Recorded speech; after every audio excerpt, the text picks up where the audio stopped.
தை திருப்பொங்கல் நாள் அன்று மட்டும் அதிகாலையிலிருந்து மாலை 7 மணி வரை நாள் முழுவதும் நடை திறக்கப்பட்டிருக்கும். அன்று சுவாமியின் மீது சூரிய ஒளி விழுவது சிறப்பம்சம். சுவாமிக்கென்று தனி விமானம் எதுவும் இல்லை. இங்கு சிவலிங்கம் கிடையாது. வெள்ளாள மரமே லிங்கமாக பூஜிக்கப்படுகின்றது. வெள்ளாள மரத்தின் சந்தன காப்பு கட்டி சிகப்பு வஸ்திரம் கட்டி சிவலிங்கமாக பாவித்து வணங்குகிறார்கள். மூலஸ்தானத்தில் ஆலமரத்துக்கு முன்பாக சிவன் பாதம் பிரதிஷ்டை செய்யப்பட்டுள்ளது. சிவபெருமான் முனிவர்களுக்கு காட்சி தந்ததன் அடையாளமாக இந்த பாதம் வைக்கப்பட்டுள்ளதாக கூறப்படுகின்றது.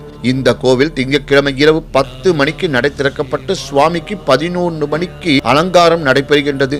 சுவாமியை 12 மணிக்கு தரிசிக்கலாம். சூரிய உதயத்திற்கு முன்பாகவே ஆலயம் மூடப்படுகின்றது. சிவராத்திரி, திருக்கார்த்திகை, அன்னாபிஷேகம் என்று எந்த பண்டிகையும் இங்கு கொண்டாடப்படுவதில்லை.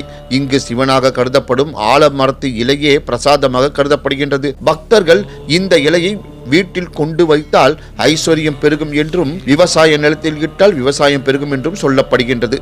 இந்த கோவில் மூடப்பட்டிருக்கும் நேரத்தில் சுவாமி சன்னதிக்கு அருகே பூஜை நடைபெற்றுதான் வருகின்றது. அங்கிருக்கும் கதவையே சிவனாக பாவித்து பக்தர்கள் வேண்டிக் கொண்டு செல்கிறார்கள். திருமண புத்திர தோஷம் உள்ளவர்கள் இந்த மரத்தில் தாலி கட்டி தொட்டில் கட்டி வேண்டிக் கொண்டு செல்கிறார்கள். பெண்கள் முடி வளர்வதற்காக தென்னங்கீட்டால் செய்யப்பட்ட துடப்பத்தை காணிக்கையாக செலுத்துகிறார்கள். தென்னங்கீட்டில் உள்ள குச்சிகளை தங்கள் கைகளால் துடப்பமாக செய்து காணிக்கை செலுத்தும் போது தங்களுக்கும் தென்னங்கீற்று போலவே தலைமுடி வளரும் என்ற நம்பிக்கை உள்ளது. இத்தகைய அதிசய கோவிலுக்கு சென்று ஒரு முறையாவது சிவனை தரிசிப்பது சிறப்பாகும் என்று கூறி இந்த சிறப்பான ஆன்மீக பற்றி நிறைவு செய்கிறேன். நன்றி, வணக்கம், வாழ்க வளமுடன்.